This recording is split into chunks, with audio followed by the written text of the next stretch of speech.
Cuando Bastián estaba echado en su cama, cuyos pies y cabecera eran, naturalmente, de la más fina filigrana de plata, no podía dejar de pensar en su conversación con Atreyu. De algún modo le parecía que su victoria sobre Enrique el Héroe y hasta su estancia con Graograman le impresionaban menos a Atreyu desde que sabía que él tenía el esplendor. Quizá pensaba que, en esas circunstancias, no habían tenido nada de particular. Sin embargo, Bastián quería que Atreyu lo estimase sin reservas. Pensó mucho tiempo. Tenía que ser algo que nadie pudiera hacer en Fantasia, ni siquiera con el siglo. Algo que solo pudiera hacer él, Bastián.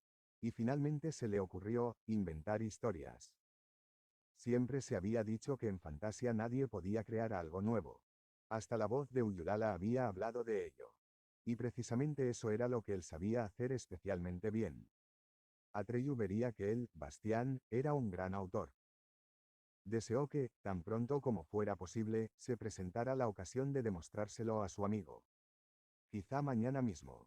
Por ejemplo, podría celebrarse un concurso de historias en Amargans, en el que Bastián eclipsaría a todos con su imaginación. Mejor sería aún que todo lo que contase resultase cierto. No había dicho Graograman que Fantasia era el país de las historias y, por eso, hasta lo que había ocurrido hacía mucho tiempo podía ocurrir otra vez si aparecía en una historia. Atreyu se quedaría estupefacto. Y, mientras se imaginaba la admiración asombrada de Atreyu, Bastián se quedó dormido. Cuando a la mañana siguiente se sentaban en el salón de gala ante un opulento desayuno, Querquobat, el anciano de plata, dijo: «Hemos decidido organizar hoy para nuestro huésped, el Salvador de Fantasia, y para su amigo, que nos lo trajo, una fiesta muy especial. Quizá no sepas, Bastián Baltasar Bux, que los amargancios, por una viejísima tradición, somos los cantores cuentistas de Fantasia. Nuestros niños son iniciados muy pronto en ese arte.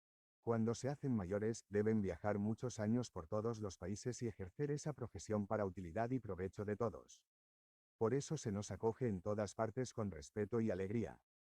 Sin embargo, nos preocupa una cosa: nuestro repertorio de canciones e historias, para decir la verdad, no es muy grande. Y tenemos que repartirnos ese poco entre muchos. No obstante, se dice, no sé si con razón, que en tu mundo eras conocido por tu capacidad para inventar historias.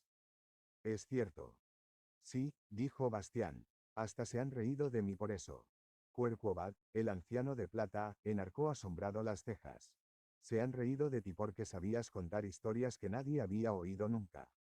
¿Cómo es posible?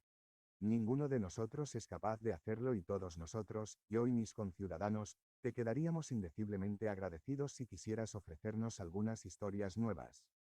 Nos ayudarás con tu talento. Con mucho gusto, respondió Bastián. Después del desayuno salieron a la escalera del palacio de Querquobat, donde aguardaba ya Fujur.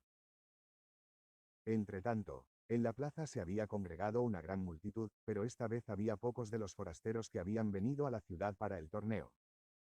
En su mayor parte, la multitud se componía de amargancios, hombres, mujeres y niños, todos ellos bien parecidos y de ojos azules y todos con elegante vestimenta de plata. La mayoría tenía instrumentos de cuerda hechos de plata, arpas, liras, guitarras o laúdes, con los que pensaban acompañar su representación, porque todos ellos tenían la esperanza de poder exhibir su arte ante Bastián y Atreyu. Otra vez habían colocado sillones, Bastián tomó asiento en el centro entre Querquobat y Atreyu. Fujur se colocó detrás. Entonces Querquobat dio una palmada y dijo en el silencio que se hizo: «El gran autor va a complacer nuestros deseos. Nos va a contar historias nuevas.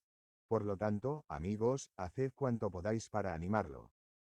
Todos los amargancios de la plaza se inclinaron profundamente en silencio. Luego se adelantó el primero y comenzó a recitar. Después de él vinieron otros y otros. Todos tenían voces hermosas y sonoras y lo hacían muy bien. Las historias, poesías y canciones que presentaron eran emocionantes, alegres o también tristes, pero exigirían aquí demasiado espacio. Deben ser contadas en otra ocasión. En total fueron unas 100 diferentes. Después comenzaron a repetirse. Los amargancios que intervenían no podían ofrecer más que lo que sus predecesores habían hecho ya oír. Sin embargo, Bastián estaba cada vez más excitado, porque aguardaba el momento en que le tocaría a él. Su deseo de la noche anterior se había cumplido al pie de la letra. Apenas podía soportar su propia impaciencia porque también todos sus demás deseos se cumplieran. Miró a Atreyu de soslayo, pero éste se sentaba con expresión impasible y escuchaba. No podía apreciarse en él ninguna emoción. Finalmente, Querquobat, el anciano de plata, pidió a sus conciudadanos que se interrumpieran. Se volvió suspirando hacia Bastián y habló. Como ya te dije, Bastián Baltasar Bux, nuestro repertorio, por desgracia, es muy pequeño. No es culpa nuestra que no tenga más historias. Ya ves que hacemos lo que podemos. ¿Nos ofrecerás alguna de las tuyas? Os regalaré todas las historias que he inventado, dijo Bastián generosamente, porque puedo inventarme las que quiera. Muchas de ellas se las conté a una niña llamada Krista, pero la mayoría solo me las he contado a mí mismo. Por lo tanto, nadie las conoce aún. Sin embargo, harían falta semanas y meses para contarlas todas y no puedo quedarme tanto tiempo con vosotros. Por eso os voy a contar una historia en la que están contenidas todas las demás. Se llama La historia de la biblioteca de Amargans y es muy corta. Reflexionó un poco y comenzó al azar. En tiempos muy remotos vivía en Amargans una anciana de plata llamada Quana, que reinaba en la ciudad. En aquellos tiempos antiquísimos no existía Murju, el lago de las lágrimas, ni estaba hecha Amargans de la plata especial que resiste a sus aguas. Todavía era una ciudad completamente corriente, con casas de piedra y madera. Y estaba en un valle, entre colinas de bosques. Quana tenía un hijo llamado Quinn, que era un gran cazador. Un día, Quinn vio en los bosques un unicornio que tenía una piedra luminosa en la punta de su cuerno. Mató al animal y se llevó la piedra a casa. Sin embargo, con ello atrajo una gran desgracia sobre la ciudad de Amargans. Sus habitantes tuvieron cada vez menos hijos. Si no encontraban la salvación, estaban condenados a extinguirse. Pero no era posible volver a la vida al unicornio y nadie sabía qué hacer. Quana, la anciana de plata, envió mensajeros al oráculo del sur, que entonces existía todavía, a fin de que Ullulala le dijera lo que se debía hacer. No obstante, el oráculo del sur estaba muy lejos. El mensajero había sido un joven al salir y cuando volvió era muy anciano. Quana, la anciana de plata, había muerto hacía mucho tiempo y, entretanto, la había sucedido su hijo Quinn. También él, naturalmente, era viejísimo, lo mismo que todos los demás amargancios. Solo había una pareja de niños, un chico y una chica. Él se llamaba Aquil y ella Mukwa. El mensajero hizo saber lo que le había manifestado la voz de Ullulala. Amargán solo podría subsistir si se convertía en la ciudad más hermosa de toda Fantasia. Únicamente de esa forma quedaría reparado el crimen de Quinn. No obstante, los amargancios solo podrían lograrlo con ayuda de los Ayayay, que son los seres más feos de Fantasia. Se les llama también los que siempre lloran porque, por el pesar que les causa su propia fealdad, derraman lágrimas continuamente. Sin embargo, precisamente con esos torrentes de lágrimas lavan esa plata especial de las profundidades de la tierra y hacen con ella la más maravillosa de las filigranas. Entonces todos los amargancios fueron a buscar a los Ayayay, pero no pudieron encontrar a ninguno porque viven en las profundidades de la tierra. Finalmente solo quedaron Aquil y Mukwa. Todos los demás habían muerto y, entre tanto, los dos habían crecido. Y los dos juntos lograron encontrar a los Ayayay y convencerlos para que hicieran de Amargans la ciudad más hermosa de toda Fantasia. Así construyeron los Ayayay la primera embarcación de plata y, sobre ella, un pequeño palacio de filigrana, y pusieron la embarcación en la plaza del mercado de la despoblada ciudad. Luego orientaron bajo tierra sus torrentes de lágrimas de forma que, como fuentes, afloraran en el valle que había entre las colinas pobladas de bosques. El valle se llenó de aguas amargas y se convirtió en Murju, el lago de las lágrimas, en el que flotaba el primer palacio de plata. Y allí vivieron Aquil y Mukwa. Los Ayayay habían puesto una condición a la joven pareja, que ésta y todos sus descendientes se dedicasen a cantar canciones y contar cuentos. Y mientras lo hicieran, los Ayayay los ayudarían, porque de esa forma participarían también y su fealdad contribuiría a hacer algo bello. Por eso Aquil y Mukwa fundaron una biblioteca, la famosa Biblioteca de Amargans, en la que reunieron todas mis historias. Comenzaron por esta que acabáis de oír, pero poco a poco fueron añadiendo todas las que he contado alguna vez, y finalmente fueron tantas que ni aquellos dos ni sus numerosos descendientes que hoy pueblan la ciudad podrían agotarlas nunca. El que Amargans, la más hermosa ciudad de Fantasia, siga existiendo hoy se debe a que los Ayaya y los Amargancios han cumplido su mutua promesa. Aunque ninguno de los dos sabe ya nada de los otros. Solo el nombre de Murju, el lago de las lágrimas, recuerda todavía lo que ocurrió en tiempos remotos. Cuando Bastián hubo terminado, Cuercobad, el anciano de plata, se levantó de su sillón. En su rostro se dibujaba una sonrisa transfigurada. Bastián Baltasar Bux, dijo, nos has dado algo más que una historia y algo más que todas las historias. Ahora sabemos cuál es el origen de Murju y de nuestros barcos y palacios de plata que flotan en el lago. Ahora sabemos por qué, desde los tiempos antiguos, somos un pueblo de cantores de canciones y narradores de historias. Y, sobre todo, sabemos lo que contiene el edificio grande y redondo que hay en nuestra ciudad y en el que ninguno de nosotros ha entrado porque, desde tiempos inmemoriales, permanece cerrado. Contiene nuestro mayor tesoro y hasta ahora no lo sabíamos. La biblioteca de Amargans. El propio Bastián estaba impresionado por el hecho de que lo que acababa de contar se hubiera hecho realidad, o lo hubiera sido siempre. Graograman, probablemente, habría dicho las dos cosas. De todas formas, quiso convencerse por sus propios ojos. ¿Dónde está ese edificio?, preguntó. Te lo enseñaré, dijo Cuercobad y, volviéndose a la multitud, gritó, venid todos. Quizá presenciemos hoy otras maravillas aún. Una larga comitiva, a cuya cabeza iba el anciano de plata con Atreyu y Bastián, se puso en movimiento por las pasarelas que unían los barcos de plata y, finalmente, se detuvo ante un gran edificio que se alzaba sobre un barco redondo y tenía la forma de una enorme caja de plata. Sus paredes exteriores eran lisas y sin adornos, y tampoco tenía ventanas. Solo había una gran puerta, pero estaba cerrada. En el centro de la hoja de la puerta, lisa y de plata, había una piedra en un engar circular, que parecía un pedazo de cristal. Encima estaba la siguiente inscripción. Arrancado al cuerno del unicornio, me he apagado. Mantengo el portón cerrado hasta que mi luz despierte quien por mi nombre me llame. 100 años lo alumbraré, guiándolo en las tinieblas profundas del Minroad de York. Más si dijera mi nombre otra vez desde el final al principio. Despediría en un solo instante. La luz de 100 años. Ninguno de nosotros, dijo Cuercobad, ha podido interpretar esa inscripción. Ninguno de nosotros sabe lo que significan las palabras el Minroad de York. Ninguno ha descubierto hasta ahora el nombre de la piedra, aunque todos lo hemos intentado una y otra vez. Pero todos nosotros podemos utilizar únicamente nombres que ya existen en Fantasia. Y como son los nombres de otras cosas, nadie ha podido hacer lucir la piedra, abriendo así la puerta. Podrías encontrar tú ese nombre, Bastián Baltasar Bux. Se hizo un silencio profundo y expectante.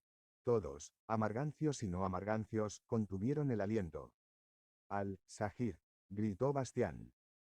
En el mismo instante, la piedra se encendió de pronto, saltando directamente de su engar a la mano de Bastián. La puerta se abrió.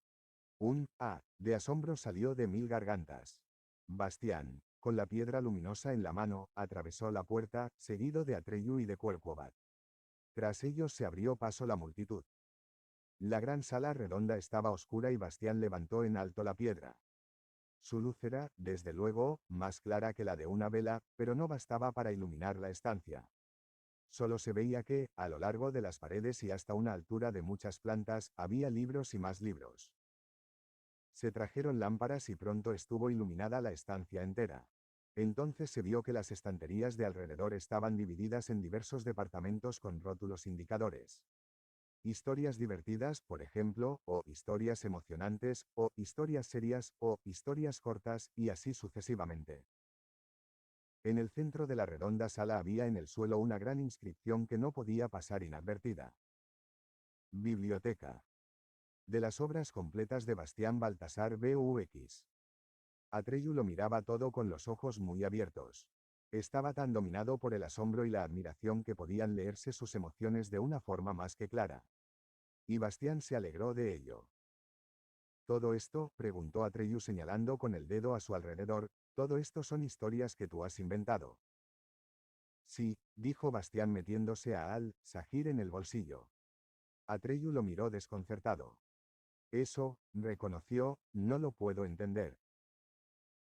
Los amargancios, naturalmente, se habían lanzado hacía tiempo ansiosamente sobre los libros, los hojeaban, se los leían mutuamente, y muchos se sentaban simplemente en el suelo y empezaban a aprenderse ya algunos pasajes de memoria. La noticia del gran acontecimiento, desde luego, se había extendido por toda la ciudad de Plata como un reguero de pólvora, tanto entre los nativos como entre los forasteros. Bastián y Atreyu salían precisamente de la biblioteca al aire libre, cuando vinieron a su encuentro los caballeros Haicrion, Isbaldi y Dorn. Mi señor Bastián, dijo el pelirrojo Isbald que, evidentemente, no era solo el más ágil con la espada, sino también con la lengua, hemos sabido de las incomparables facultades que habéis mostrado en este día. Por eso queremos rogaros que nos toméis a vuestro servicio y nos dejéis acompañaros en vuestros futuros viajes. Cada uno de nosotros aspira a tener su propia historia. Y aunque, indudablemente, no necesitáis nuestra protección, podría seros útil tener a vuestro servicio 3 caballeros diestros y capaces.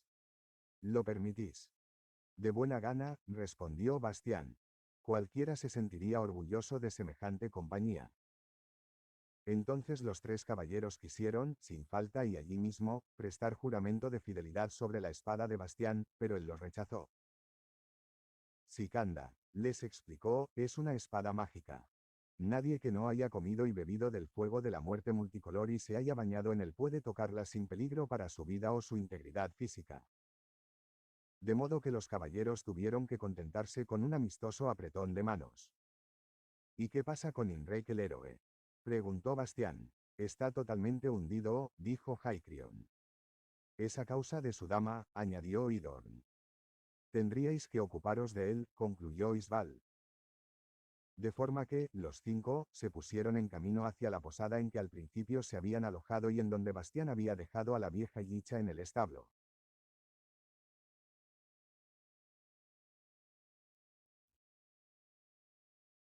Cuando entraron en la sala de la posada, solo se sentaba en ella un hombre. Estaba echado sobre la mesa y enterraba las manos en sus cabellos rubios. Era Imrek el héroe.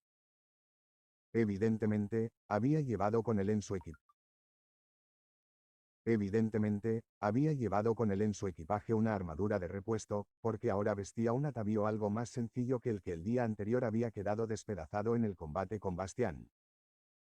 Cuando Bastián lo saludó, Imrek se incorporó y miró fijamente a los 2 jóvenes. Tenía los ojos enrojecidos. Bastián le preguntó si podía sentarse con él. Imrek se encogió de hombros, asintió y se hundió otra vez en su banco. Ante él, sobre la mesa, había una hoja de papel que parecía haber sido arrugada y alisada varias veces. Quería informarme de vuestro estado, comenzó a decir Bastián. Siento haberos causado molestias. Imrek el héroe movió la cabeza. Estoy acabado, profirió con voz ronca. Tomad, lid vos mismo. Empujó hacia Bastián la hoja. Solo quiero al mejor, ponía en ella, y vos no lo sois. Así pues, adiós. ¿De la princesa Oglamar?, preguntó Bastián. Imrek el héroe asintió.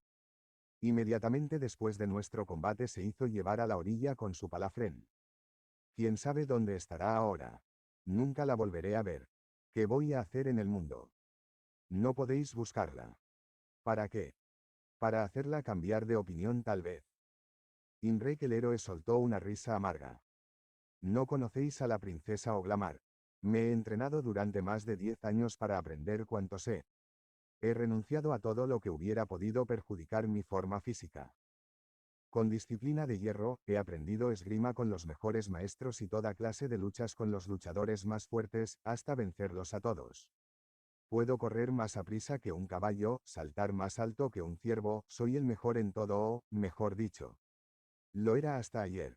Al principio, ella no se dignaba dirigirme la mirada, pero luego, poco a poco, se despertó su interés por mis habilidades.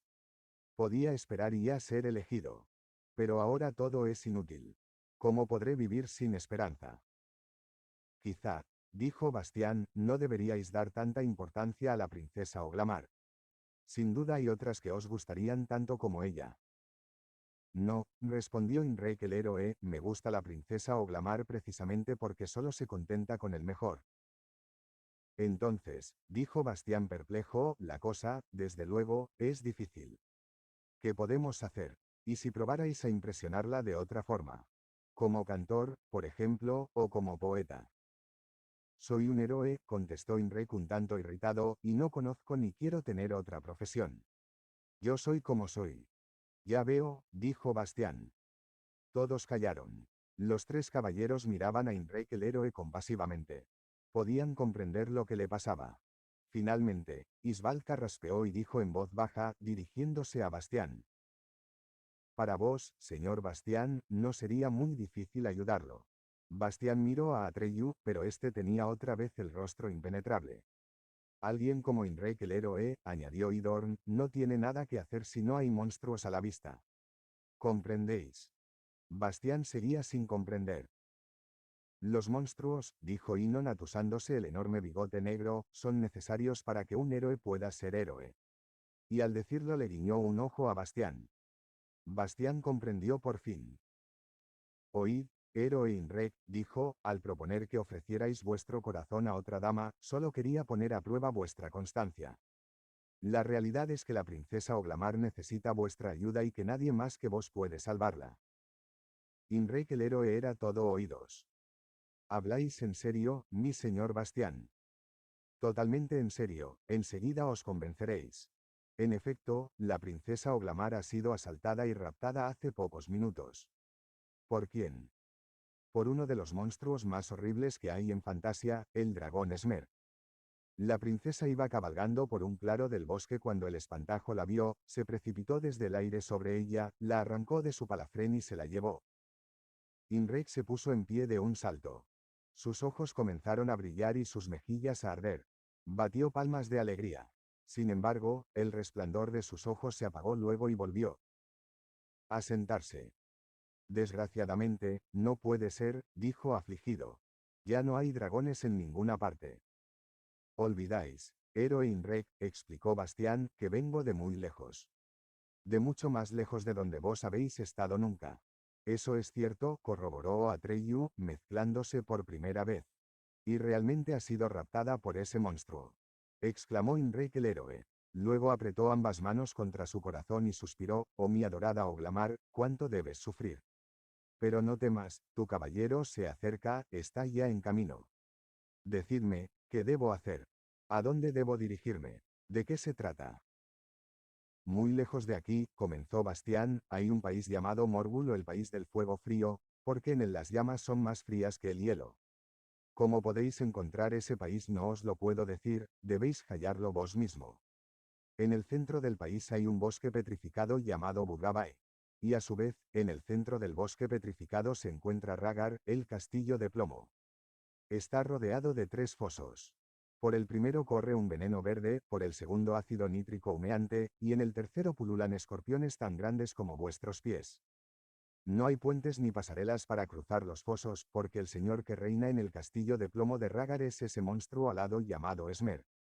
Tiene las alas membranosas y de una envergadura de 32 metros.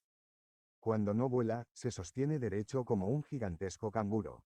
Su cuerpo parece el de una rata sarnosa, pero tiene cola de escorpión. Hasta el más ligero roce de su aguijón venenoso es absolutamente mortal. Sus patas traseras son las de un saltamontes gigantesco, pero las delanteras, que parecen diminutas y atrofiadas, se asemejan a las manos de un niño. Sin embargo, no hay que dejarse engañar por ello, porque precisamente en esas manos tiene una fuerza terrible. Puede recoger su largo cuello como un caracol sus tentáculos, y sobre él tiene 3 cabezas. Una es grande y parece de cocodrilo. Por su boca puede escupir fuego helado. Pero donde el cocodrilo tiene los ojos él tiene 2 protuberancias que, a su vez, son otras 2 cabezas. La derecha parece la de un anciano. Con ella puede oír y escuchar. Sin embargo, para hablar tiene la de la izquierda, que parece el rostro arrugado de una anciana. Durante esa descripción, Inrek el héroe se había puesto un poco pálido. ¿Cómo decíais que se llamaba? Preguntó. Esmer, repitió Bastián. Hace de las suyas desde hace 1000 años ya, pues esa es su edad. Siempre roba a una hermosa doncella que tiene que ocuparse de llevarle la casa hasta el fin de sus días. Cuando la doncella muere, el dragón roba otra. ¿Cómo es que no he oído hablar nunca de él? Esmer puede volar increíblemente lejos y a prisa. Hasta ahora ha elegido siempre otros países de fantasía para sus correrías. Y además, solo aparece cada medio siglo. Y nadie ha liberado hasta ahora a una cautiva. No, para eso haría falta un héroe excepcional. Al oír esas palabras, las mejillas de Imrek el héroe enrojecieron de nuevo. ¿Tiene Esmer algún punto vulnerable? Preguntó con interés profesional. Ah, respondió Bastián. Se me había olvidado casi lo más importante. En el sótano más profundo del castillo de Ragar hay un hacha de plomo. Podéis imaginaros muy bien que Esmer vigila ese hacha como a las niñas de sus ojos, si os digo que es la única arma con la que se le puede matar. Hay que cortarle con ella las dos cabezas pequeñas. ¿Cómo sabéis todo eso? Preguntó Imrek el héroe. Bastián no tuvo necesidad de responder, porque en aquel momento sonaron gritos de espanto en la calle. Un dragón. Un monstruo. Ahí, en el cielo.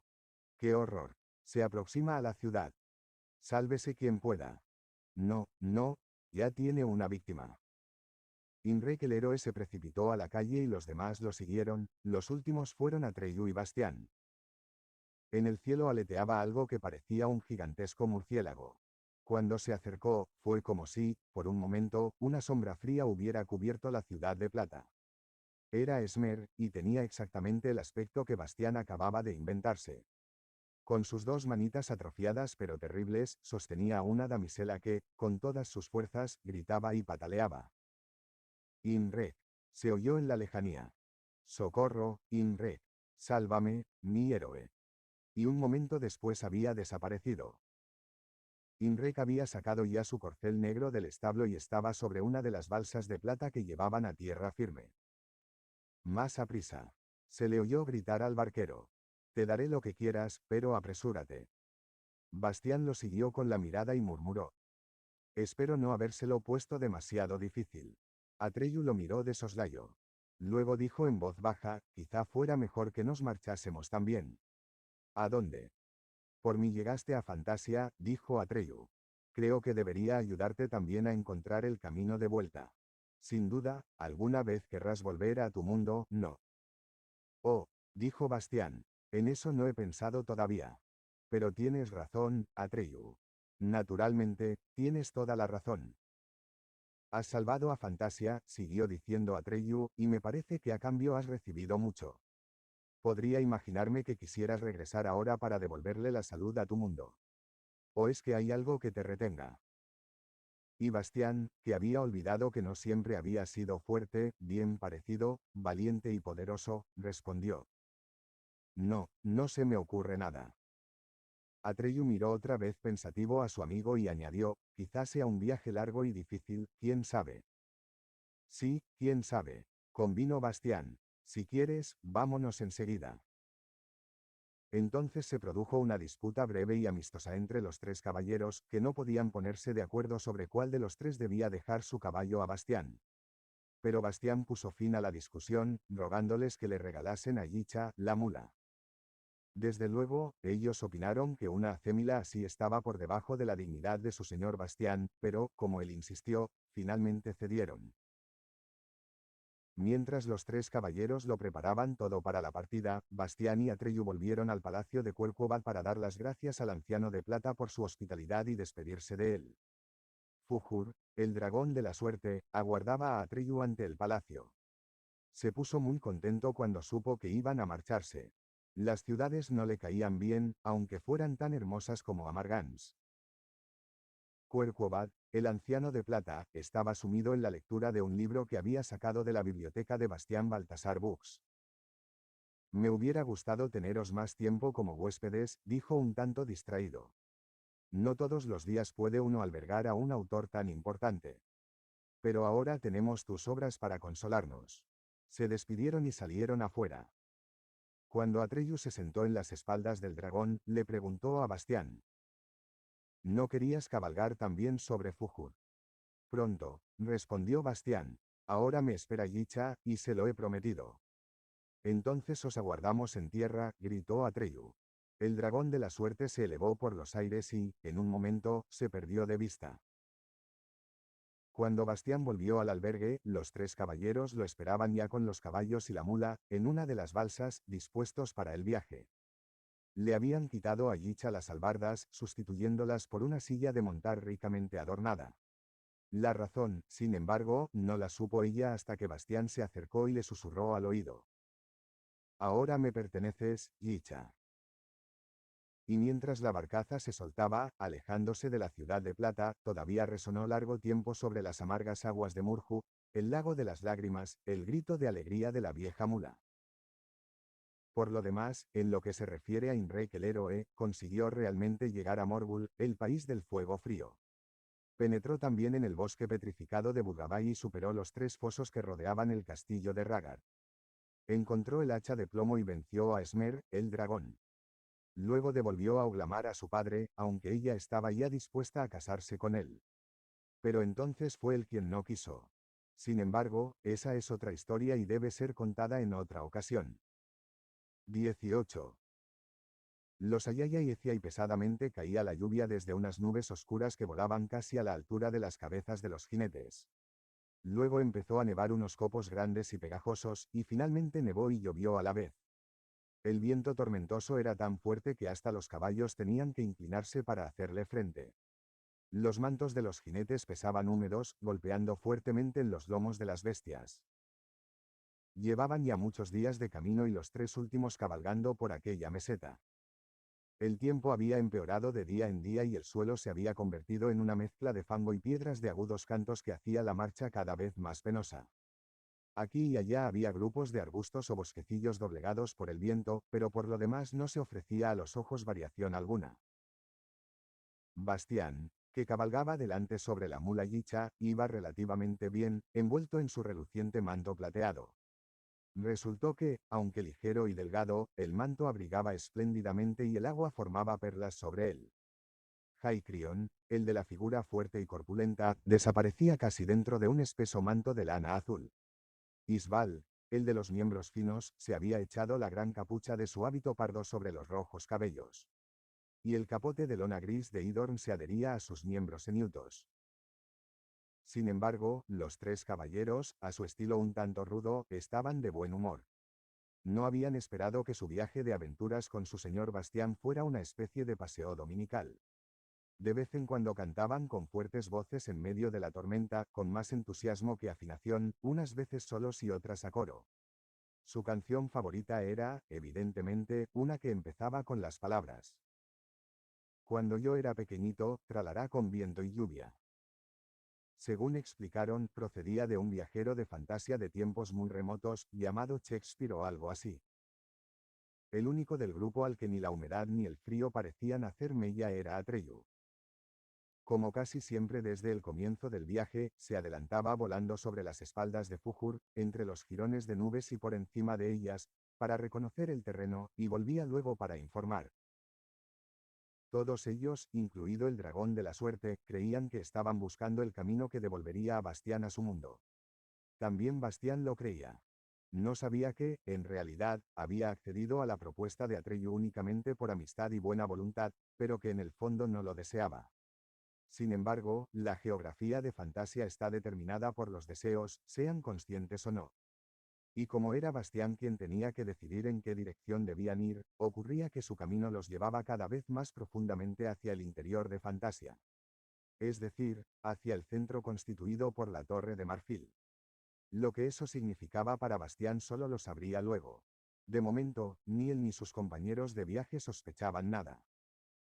Los pensamientos de Bastián estaban en otra parte. Ya al segundo día después de salir de Amargans, habían encontrado en los bosques que rodeaban a Murju el claro rastro del dragón Esmer. Una parte de los árboles estaban petrificados. Evidentemente, el monstruo se había posado allí, echando sobre los árboles el fuego helado de su garganta.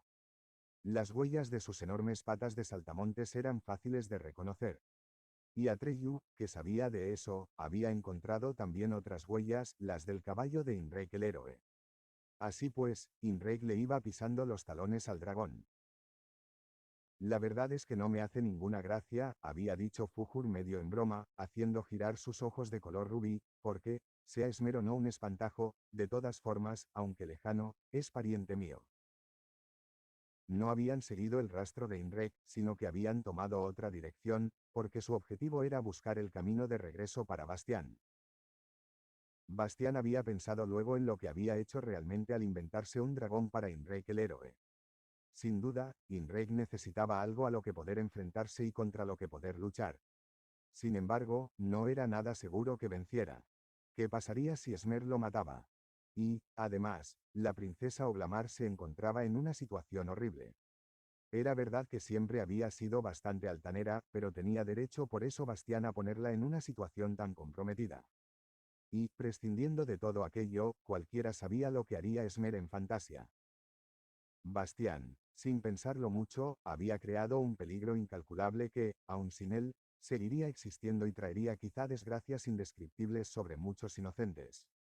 La hija de la luna, eso lo sabía Bastián, no hacía en su reino diferencias entre malos y buenos ni entre lo hermoso y lo feo. Para ella, todas las criaturas de Fantasia eran igualmente importantes y tenían los mismos derechos. Pero él, Bastián, tenía que comportarse como ella. Y, sobre todo, quería hacerlo. No, se dijo Bastián, no quería pasar a la historia de Fantasia como creador de monstruos y espantajos. Sería mucho más bonito ser conocido por su bondad y desinterés, ser para todos un modelo preclaro, ser llamado hombre bueno o reverenciado como gran benefactor. Sí, eso era lo que quería. Entretanto, el terreno se había vuelto rocoso y Atreyu, que volvió sobre Fujur de un vuelo de reconocimiento, informó de que, a pocas millas, había divisado un pequeño valle encajonado que ofrecía un abrigo relativamente satisfactorio contra el viento. Si había visto bien, había en el valle incluso varias cavernas, en las que podrían encontrar refugio contra la lluvia y la nieve. Era ya tarde avanzada y más que hora de buscar un lugar apropiado para pasar la noche. Por ello, todos se alegraron de las noticias de Atreyu y espolearon a sus cabalgaduras. El camino discurría por el fondo de un valle cerrado por peñascos cada vez más altos, que quizá fuera el lecho seco de un río. Al cabo de unas 2 horas llegaron a la parte más baja del valle y encontraron realmente varias cavernas en las paredes que lo rodeaban. Eligieron la más espaciosa y se instalaron en ella tan cómodamente como les fue posible. Los tres caballeros buscaron por los alrededores leña seca y ramas desgajadas por la tempestad, y pronto una hermosa hoguera ardió en la caverna. Los mantos húmedos fueron extendidos para que se secaran, se entró a los caballos y a la mula y se los desensilló, y hasta Fujur, que normalmente prefería pasar la noche a la intemperie, se hizo un ovillo en la parte de atrás de la caverna. En el fondo, el lugar no era nada incómodo. Mientras Idorn, el duro, intentaba asar sobre el fuego con su larga espada un gran pedazo de carne de sus provisiones y todos, a su alrededor, lo miraban impacientes, Atreyu se volvió a Bastián y le pidió, «Háblanos de Crista». «¿De quién?», preguntó Bastián sin comprender. «De tu amiga Crista, la niña a la que contabas tus historias». «No conozco a ninguna niña que se llame así», respondió Bastián, «¿y de dónde sacas tú que yo le contara historias?». Atreyu lo miró otra vez con aquella mirada pensativa. «En tu mundo», dijo lentamente, «contabas muchas historias. A ella y a ti mismo». «¿Cómo lo sabes, Atreyu?». «Lo dijiste tú, en Amargans. Y dijiste también que, por eso, se reían de ti». Bastián miró fijamente el fuego. «Es verdad», murmuró, «lo dije. Pero no sé por qué. No puedo recordarlo». A él mismo le resultaba extraño. Atreyu cambió una mirada con Fujur y asintió gravemente, como si los dos hubiesen comentado algo que ahora se confirmase. Pero no dijo nada más. Evidentemente, no quería hablar de ello delante de los tres caballeros. «La carne está hecha», anunció Idorn. Cortó con el cuchillo un pedazo para cada uno y todos comieron. No se podía decir, ni con la mejor voluntad, que la carne estuviera hecha, por fuera estaba un tanto quemada y por dentro todavía cruda, pero, dadas las circunstancias, no hubiera sido oportuno mostrarse melindroso. Durante algún tiempo todos masticaron y luego Atreyu rogó una vez más. «Cuéntanos cómo llegaste hasta nosotros». «Lo sabes», respondió Bastián, «tú me trajiste hasta la emperatriz infantil».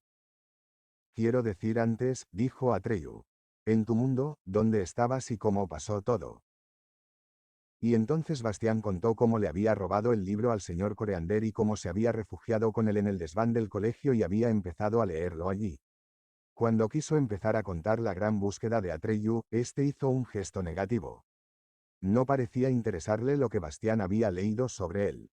En lugar de ello, le interesaba muchísimo saber más detalles sobre el cómo y el porqué de la visita de Bastián a la tienda del señor Coreander y de su huida al desván del colegio.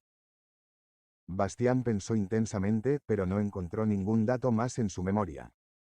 Todo lo que se relacionaba con aquello, que había tenido miedo, que era gordo y débil y delicado, lo había olvidado. Sus recuerdos eran fragmentarios y esos fragmentos le parecían tan lejanos y vagos como si no se tratase de él sino de algún otro. Atreyu le preguntó por otros recuerdos y Bastián habló de los tiempos en que su madre vivía aún, de su padre, de su casa, de su colegio y su ciudad. De todo lo que recordaba todavía. Los tres caballeros se habían dormido y ahí Bastián seguía hablando. Le extrañaba que Atreyu mostrase tanto interés precisamente por lo más corriente. Quizá dependiera de la forma en que Atreyu lo escuchaba el que también en las cosas más corrientes y cotidianas no le parecieran poco a poco tan corrientes, sino como si encerraran un secreto del que nunca se hubiera dado cuenta. Finalmente no supo más, no se le ocurrió nada más que contar. Era ya noche avanzada y el fuego se había consumido. Los tres caballeros roncaban suavemente. Atreyu se sentaba con el rostro impasible y parecía sumido en sus reflexiones. Bastián se estiró, se envolvió en su manto de plata y estaba a punto de dormirse cuando Atreyu dijo suavemente: «Se debe a Aurín». Bastián apoyó la cabeza en una mano y miró soñoliento a su amigo. «¿Qué quieres decir?» «El esplendor», siguió diciendo Atreyu como si hablara consigo mismo, «nos produce a nosotros un efecto distinto que a los seres humanos». «¿De qué lo deduces?»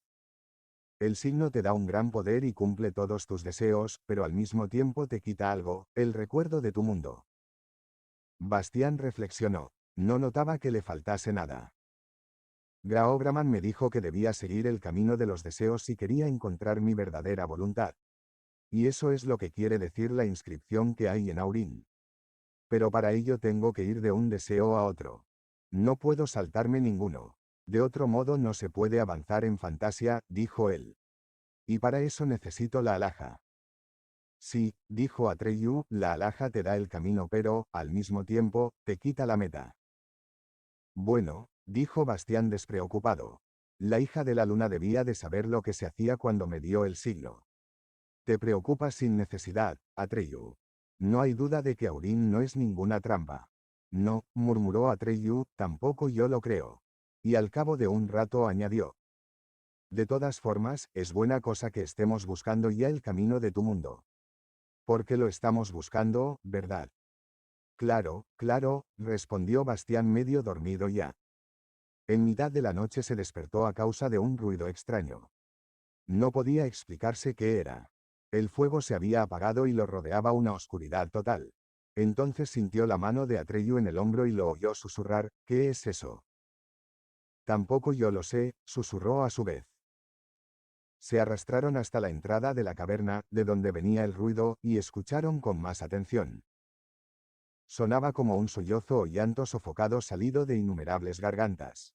Sin embargo, no tenía nada de humano ni tampoco parecido alguno con los gritos de dolor de los animales.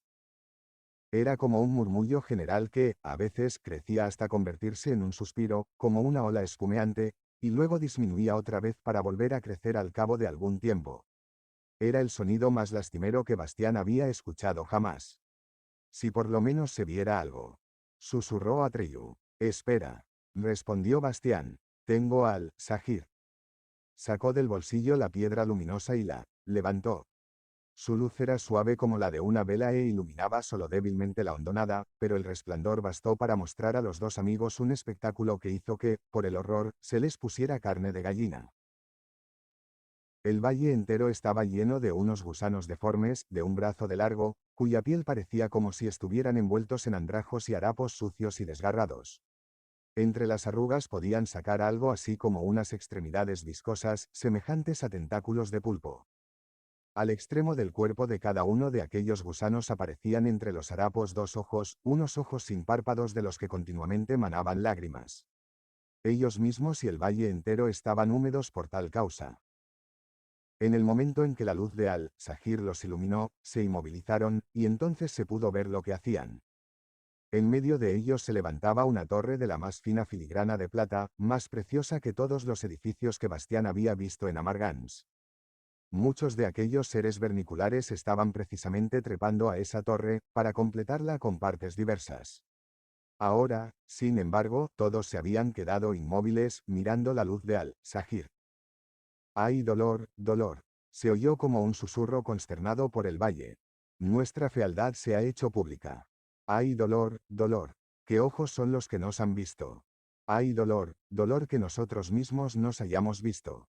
Seas quien fueres, instruso cruel, sé compasivo, ten piedad, y aparta esa luz de nosotros. Bastián se levantó. Soy Bastián Baltasar Bux, dijo. ¿Quiénes sois vosotros? Somos los Ayayay, fue el sonido que le llegó, los Ayayay. Los Ayayay. Las criaturas más infelices de Fantasia, eso es lo que somos. Bastián cayó, mirando pasmado a Atreyu, que se puso en pie igualmente y se situó junto a él. Entonces, preguntó, ¿sois vosotros los que habéis construido Amargans, la ciudad más bella de Fantasia? Así es, ay, exclamaron aquellos seres, pero aparta esa luz de nosotros y no nos mires. Ten compasión. Y sois vosotros los que habéis llorado Murju, el lago de las lágrimas. Señor, gimieron los Ayayay, es tal como tú lo dices. Sin embargo, moriremos de vergüenza y horror de nosotros mismos si nos sigues obligando a permanecer bajo tu luz. Porque aumentas nuestros padecimientos de una forma tan cruel. Nada te hemos hecho y nunca hemos ofendido a nadie con nuestra vista. Bastián volvió a meterse en el bolsillo la piedra Al-Sahir y se hizo una oscuridad total. Gracias, exclamaron las voces sollozantes. Gracias por tu compasión y misericordia, Señor. Quisiera hablar con vosotros, dijo Bastián. Quiero ayudaros. Casi se sentía enfermo de asco y lástima de aquellas criaturas de la desesperación. Le resultaba claro que se trataba de los seres de los que había hablado en su historia sobre el origen de Amargans, pero, como siempre, tampoco esta vez estaba seguro de si habían existido siempre o habían surgido por su causa. En este último caso, él sería, de algún modo, responsable de todo aquel sufrimiento. Sin embargo, fuera como fuese, estaba decidido a remediar aquella cosa horrible. ¡Ay! Lloriquearon las voces lastimeras, ¿quién puede ayudarnos?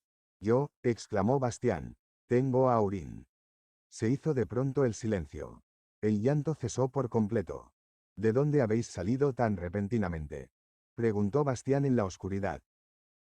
Vivimos en las profundidades sin luz de la tierra, le llegó el murmullo de un coro de muchas voces, para ocultar nuestro aspecto del sol. Allí lloramos continuamente nuestra existencia y lavamos con nuestras lágrimas la plata indestructible de la roca primitiva, con la que fabricamos la filigrana que has visto. Solo en las noches más oscuras nos atrevemos a salir a la superficie y esas cavernas son nuestra salida. Aquí arriba montamos lo que hemos preparado abajo. Y precisamente esta noche era suficientemente oscura para evitarnos nuestra propia vista. Por eso estamos aquí. Con nuestro trabajo intentamos desagraviar al mundo por nuestra fealdad y encontramos en ello algún consuelo. Pero vosotros no podéis evitar ser como sois, dijo Bastián. Hay muchas clases de culpa, respondieron los Ayayay, por acción, por pensamiento. La nuestra es por existir. ¿Cómo puedo ayudaros? Preguntó Bastián casi llorando de lástima. ¡Ay, poderoso benefactor!, exclamaron los Ayayay, que llevas a Aurín y tienes poder para salvarnos. Solo te pedimos una cosa, danos otro aspecto. Lo haré, estad tranquilos, pobres gusanos. Dijo Bastián. Ahora deseo que durmáis y que, cuando despertéis mañana, salgáis de vuestra envoltura y os convirtáis en mariposas. Seréis de muchos colores y alegres, y podréis reír y divertiros. Desde mañana no os llamaréis Ayayay, los que siempre lloran, sino labufos, los que ríen siempre. Bastián escuchó en la oscuridad, pero no se oyó nada más. Se han dormido ya, cuchicheó Atreyu. Los dos amigos volvieron a la caverna. Los caballeros Isbal, Idorn y Haicrión seguían roncando suavemente sin haber notado nada. Bastián se echó a dormir. Se sentía contentísimo de sí mismo. Pronto, Fantasia entera sabría la buena acción que acababa de realizar. Y realmente había sido desinteresada, porque nadie podría decir que había deseado algo para sí mismo.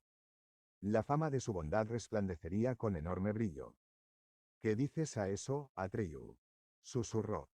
Atreyu calló un momento antes de responder. ¿Qué te ha costado? Solo algo más tarde, cuando Atreyu dormía ya, comprendió Bastián que su amigo había aludido a sus olvidos y no a su abnegación. Pero no pensó más en ello y se durmió con un alegre presentimiento.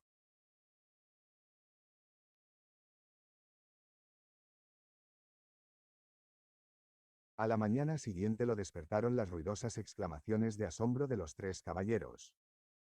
Mirad. Por mi vida. Hasta mi jamelgo se ríe.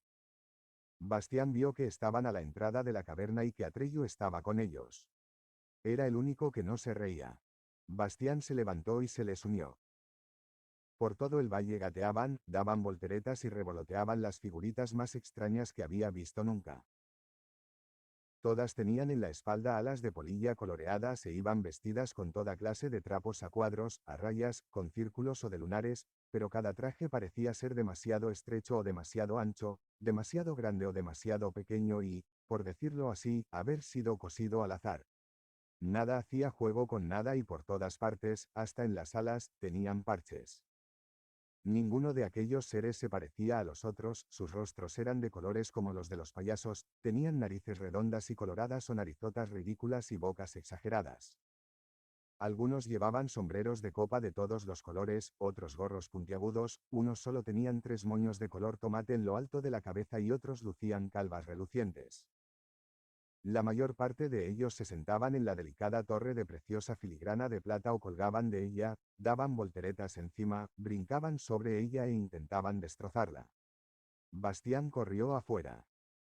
Vosotros! Gritó. Parad inmediatamente. No podéis hacer eso. Los seres se detuvieron y lo miraron desde lo alto. Uno, que estaba arriba del todo, preguntó. ¿Qué ha dicho? Y otro le gritó desde abajo. El sujeto dice que no podemos hacer eso. ¿Por qué dice que no podemos hacerlo?, preguntó un tercero. ¿Por qué no?, gritó Bastián. No podéis romperlo todo. El sujeto dice que no podemos romperlo todo, comunicó la primera polilla, payaso a las otras. Claro que podemos, respondió otra, rompiendo un gran pedazo de la torre. La primera volvió a gritarle a Bastián desde arriba, dando saltos al mismo tiempo como una loca. Claro que podemos. La torre se balanceó y comenzó a crujir peligrosamente. ¿Pero qué hacéis?, gritó Bastián. Estaba furioso y asustado, pero no sabía cómo actuar, porque aquellos seres eran realmente extraños. El sujeto, dijo la primera polilla volviéndose otra vez a sus compañeras, pregunta que qué hacemos. Es verdad, ¿qué hacemos?, quiso saber otra. Nos divertimos, declaró una tercera. Entonces, todas las que había por los alrededores prorrumpieron en enormes risas y resoplidos. Nos divertimos, le gritó desde arriba a Bastián la primera polilla, atragantándose casi de risa. Pero la torre se derrumbará si no paráis, gritó Bastián. El sujeto, comunicó la primera polilla a las otras, cree que la torre se derrumbará. ¿Y qué?, dijo otra. Y la primera gritó desde arriba. ¿Y qué? Bastián estaba sin habla y, antes de que hubiera podido encontrar algo apropiado que decir, todas las polillas, payaso que colgaban de la torre comenzaron de pronto a formar en el aire una especie de corro, pero no agarrándose de la mano, sino unas de las piernas y otras del cuello, muchas daban vueltas de cabeza y todas gritaban y reían. Lo que aquellos tipejos alados hacían era tan cómico y divertido que en contra de su voluntad, Bastián tuvo que reírse también. No podéis hacer eso, exclamó. Es obra de los Ayayay. El sujeto, dijo otra vez la primera polilla, payaso volviéndose a sus compinches, dice que no podemos hacer eso. Podemos hacerlo todo, gritó otra dando una zapateta en el aire, todo lo que no nos está prohibido. ¿Y quién nos prohíbe nada? Somos los labufos. ¿Quién nos prohíbe nada? exclamaron a coro todas las polillas. Payaso, somos los labufos. Yo, respondió Bastián. El sujeto, dijo la primera polilla a las otras, dice que yo. ¿Cómo que tú? Preguntaron las otras. Tú no eres quien para decirnos nada. Yo no, explicó la primera. El sujeto dice que él. ¿Por qué dice el sujeto que él? Quisieron saber las otras. ¿Y quién es ese él? ¿Quién es ese él? Gritó desde arriba la primera polilla. Yo no he dicho él, gritó Bastián medio enfadado y medio riéndose. He dicho que os prohíbo echar abajo la torre. Nos prohíbe echar abajo la torre, explicó la primera polilla a las otras. ¿Quién? Preguntó una recién llegada.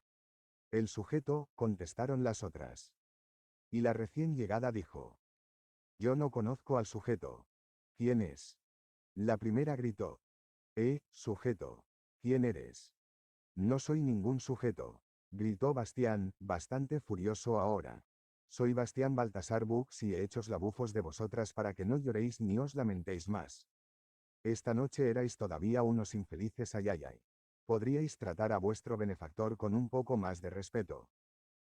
Todas las polillas, payaso, dejaron al mismo tiempo de saltar y bailar y volvieron sus miradas hacia Bastián.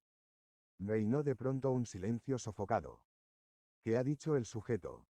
Susurró una polilla que estaba más lejos, pero la que estaba a su lado le dio un golpe en el gorro, que se le hundió hasta las orejas. Todas las demás hicieron, PST. ¿Quieres repetir eso lenta y detenidamente? Pidió la primera polilla de forma marcadamente cortés. Soy vuestro benefactor, exclamó Bastián. Entonces se produjo una excitación realmente ridícula entre las polillas payaso, cada una se lo decía a otra.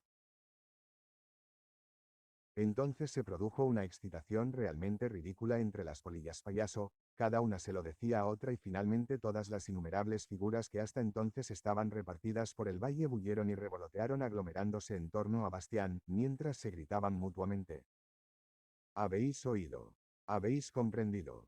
Es nuestro fenebactor. Nastivan Baltibux. No, Buxian fanevector. Que va. Sarafag Buxiben. No, Valdrian Fix. Tux. Babeltran Bagfenetor. Nix. Flax. Trix. Todas parecían fuera de sí de entusiasmo.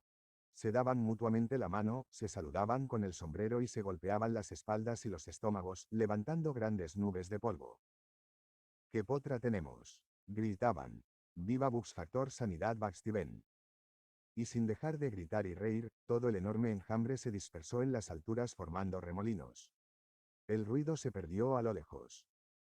Bastián se quedó allí, sin saber casi cómo se llamaba de verdad.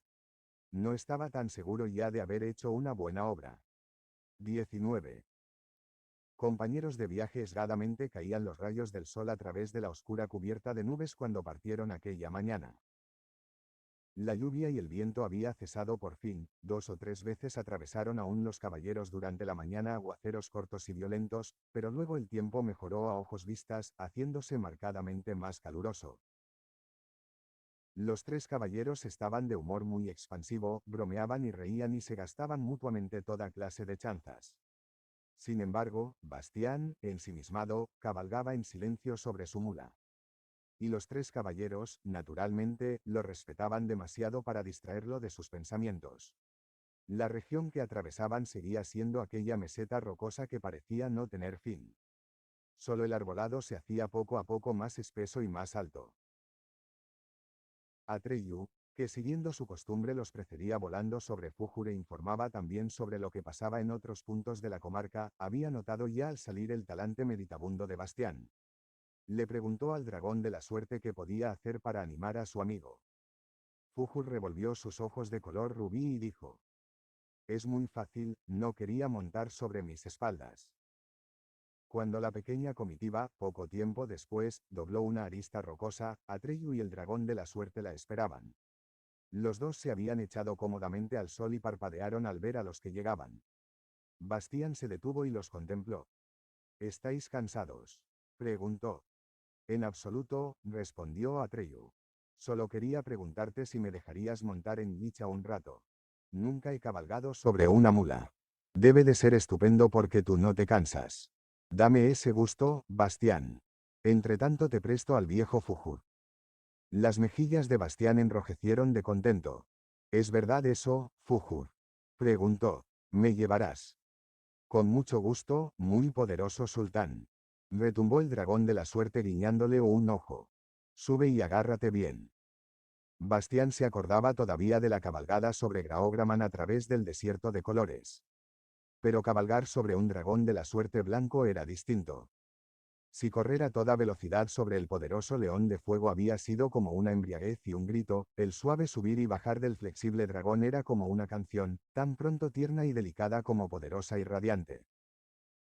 En especial, cuando Fujur rizaba el rizo con la velocidad del rayo mientras su melena, las barbas de su boca y los largos flecos de sus miembros ondulaban como llamas blancas, su vuelo parecía el canto de los aires del cielo.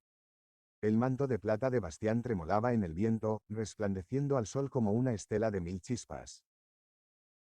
Hacia el mediodía aterrizaron junto a los otros, que entretanto habían acampado en una altiplanicie iluminada por el sol por la que corría un arroyuelo. Sobre el fuego humeaba ya un caldero de sopa, y para acompañarla había pan de maíz. Los caballos y la mula, apartados, pastaban en un prado. Después de la cena, los tres caballeros